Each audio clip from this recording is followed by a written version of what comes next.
Chicago, like most big cities, has its fair share of unsolved crime. And in most of these cases, somebody saw or heard something. Somebody may have seen a suspicious person, a car driving away from the scene, or simply overheard somebody talking about the case. With your help, we can put these criminals behind bars where they belong.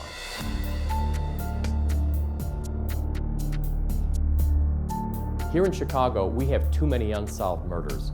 We need your help.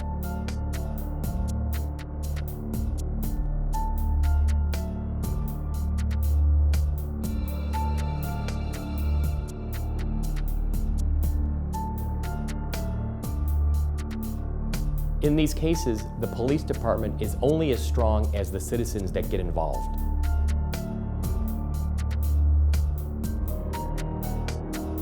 Oftentimes, all the detectives need is a tip, a start. Somebody to call in and say, I saw something. Any little information that you know can be the impetus to solve the entire case.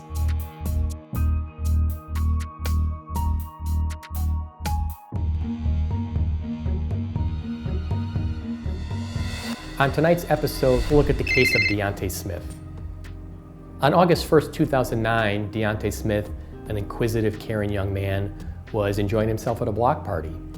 A fight broke out. During the commotion, an unknown individual pulled out a gun and started firing shots into the crowd.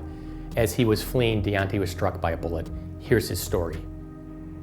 As a kid, Deonte was very playful, joyful, hugging, just a funny, sweet person.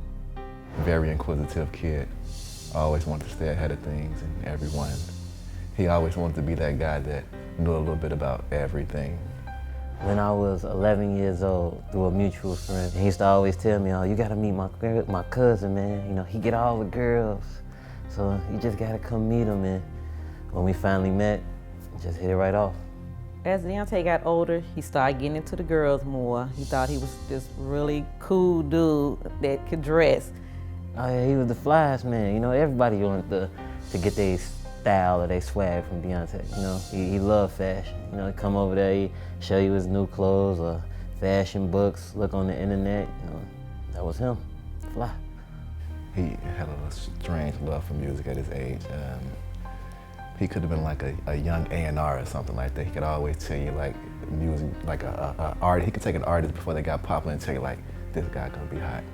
We'd sit and we'd discuss music, or who was better between Jay-Z and Nas, or Pac and Biggie, or little stuff like that. Or we was chasing after girls. That's just how we was. He's the type of guy that he can see you out maybe fixing a tire or something and will offer a helping hand. My neighbor, Miss Crawford, next door, whenever he see her pull up in the driveway, he'll go outside and help her take her grocery in, and then I go looking for him, I can't find him. Then I go towards the back, he's sitting on the patio with them with his leg kicked up, relaxing with them on the back patio, just sitting there. Oh, he's fine, leave him alone. He just sitting here talking to us. He was always happy. It was hard to find him in a bad mood. He'll put you in a good mood if he was in a bad mood. Just him being silly or, just words of confidence, advice. He was good at those things. A lot of Deonte friends was very upset about what had happened to him because they knew the kind of person he was. Tuck was never a bad person. He was never a bad guy. He always was a good guy, always had your back, always would do anything for you. I just want people to know that he was one of the good ones. On the 1st of August, 2009, shortly before midnight, detectives were assigned a shooting scene, which became the murder investigation of Deonte Smith. He called me at work earlier that day and told me that the Air Force people had called him. So I said, okay, we'll talk about it later. So by the time I got home, he was at the house getting dressed. And I'm like, where you getting ready to go? He said, I'm getting ready to go to a block party. The victim, Deonte Smith, was invited to a block party in the area of 6058 South Green. He met up there with his cousin and some of his friends.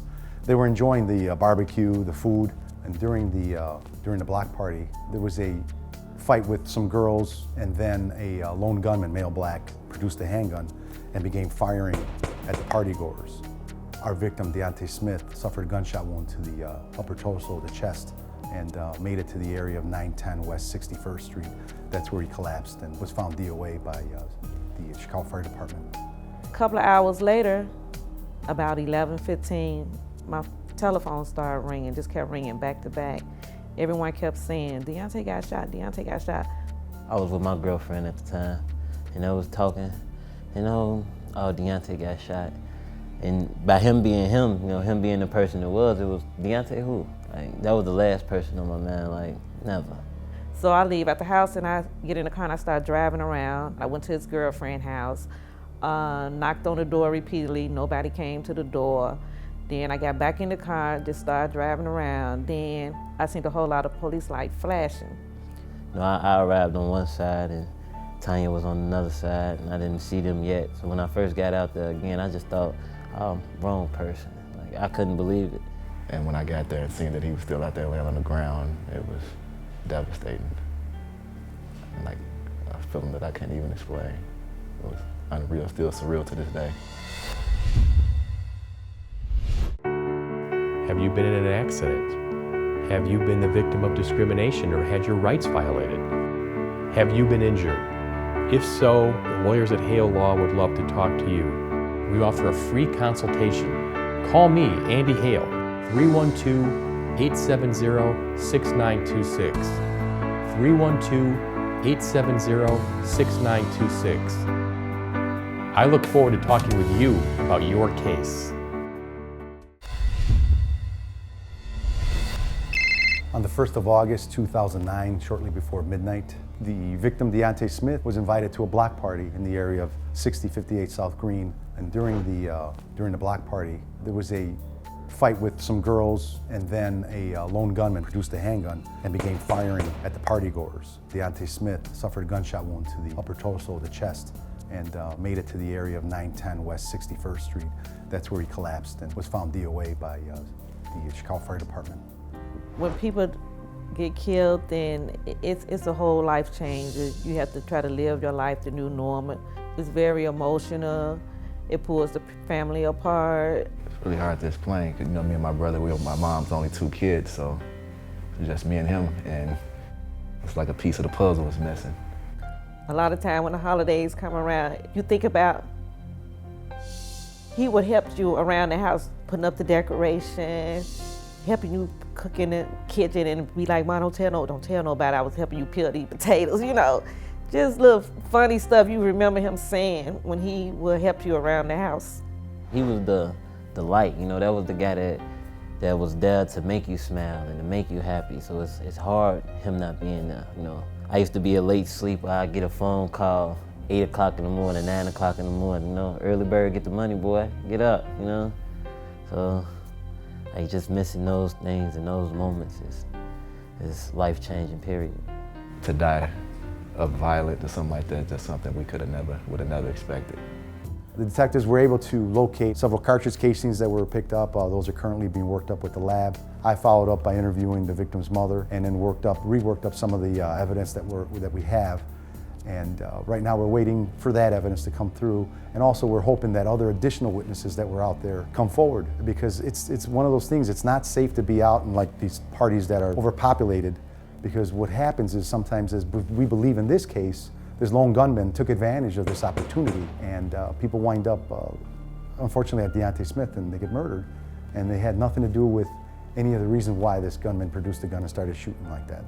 Normally these block parties are not authorized. Somebody doesn't pull a permit, so it's not legal in the city of Chicago to have that type of, just a single family that's having a party that just spreads out so big that it's, not safe. So hopefully now the kids will learn from this, that if it's a party, then that it's like way too many people and it's not safe and it's not authorized, especially that part.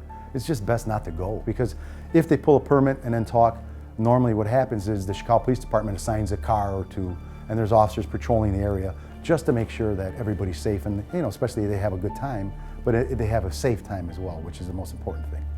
Not only was he a brother, a son, an uncle, he was also a father. And if anybody know anything, I would like for them to come forward for myself to have closure, and for his daughter to see that it is some kind of justice in this world. You know, you don't want your loved ones to get killed and no one come forward and say what happened. If it was your family, wouldn't you want justice? Just like you would want somebody to help you, help us. Just come forward. Give his mama the closure. You know, everybody deserves that closure. And her not to have it, it's heartbreaking. Speak up, don't be scared. We're trying again to get as much information as we can from some of the partygoers. We know that they're out there. They may have saw, the offender, or might know of somebody who saw the offender, and we're hoping that these people come forward to give us that information. Again, the offender is described as a male black, about 150 pounds, 5'4" to 5'6". He was wearing a dark warm-up jacket or athletic type coat with blue jeans. To my understanding, there's a $10,000 reward to anybody who gives us information leading to the arrest and successful prosecution of the offender in this case. This case has been ongoing, but we need the community's help to bring it to a close. If anybody has information on this, please call myself, Detective David Cavazos at Area South at 312-747-8271. All we really want to do is give his mom, his family, their day in court, their justice, because Deonte Smith was cut down at the prime of his life, 19 years old. A good kid. The cases you just watched remain unsolved, and we need your help. If you have any information on tonight's episode or any other cases, please give our detectives a call. We need our communities to come together so we can take back our streets and make our neighborhoods a safer place.